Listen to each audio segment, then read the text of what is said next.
One thing that we're finding is that people just love classic video games. We're seeing a lot of really excited student response about this ability to play some of these older games. Wow. This will not backfire on The name of the game, no pun intended, is Throwbacks. It's a retro video game arcade. We've got upwards of 70 different arcade games. A lot of games from the 80s, 90s. Matt Snow runs the recently opened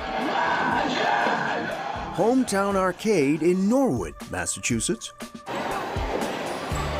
There's a room filled with video games for all ages to play, but here in this refurbished mill, it's games like Frogger, Pac-Man, Pinball, and Donkey Kong that are taking center stage.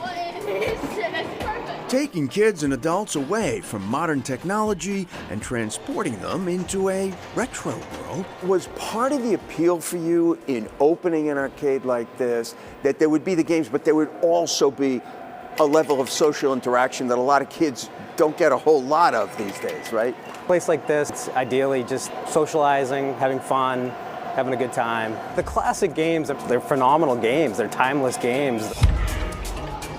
And as Snow says, they're games that anyone can pick up, leading to multi-generational fun. My mom or a dad will see a certain game and, oh, this was my favorite game back in the day, and then show their kids. The Sparks family was here visiting from Southern California. Their vacation would not have been complete, they said, without a little family pinball competition. You are a huge pinball guy. I'm a fanatical pinball fan. I got my whole family into it, especially me and my older son. We're big into pinball, yeah. You found out this was here and you made a beeline. Well, because there's an app called Pinball Map. That's amazing. And I found, oh my God, there's one that's got 13 machines. It's 15 minutes away. Let's go. Skee Ball, another big hit. Is this your game, Skee Ball? Nah. No, it's just one of them? It's kind of like bowling. We saw it time and time again at Hometown Arcade, parents showing their children the games of the past. The past is what is presently on display at Worcester Polytechnic Institute.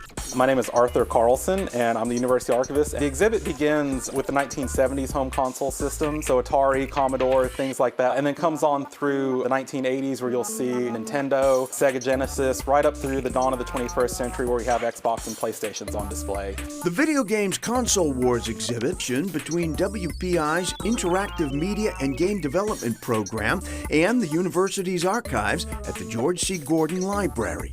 These are games that are still platforms for doing future research. Jillian Smith oversees the Interactive Media and Game Development, or IMGD program. Interactive Media and Game Development, or IMGD, was founded 20 years ago, and it was the first degree program of its kind in the nation. And we're one of the only academic units for games in the world that has all of the areas of games and interactive media under one unit. So we have people in programming, visual arts, design, writing, interactive arts, production, technical art, all working together and collaborating together. On one side of the single-room exhibit, there are the retro gaming consoles, as well as games and some history. But on the other side, we showcase some of the projects done by students here at WPI that really focus on increasing representation in the video game industry. And all those consoles on display, plus some more, are able to be played. The console on display today is a Nintendo Entertainment System. You got this. Giving students the chance to play the original Super Mario Brothers from the year 1985. I think this exhibit is a fantastic way to engage people in the history of video games and to kind of relive all the retro consoles and games from those days. Students getting a blast from the past that will launch them into their own future gaming designs. Learning about how things have progressed in such a short period of time and how you can see the way that games have changed, so I can inspire my own game development.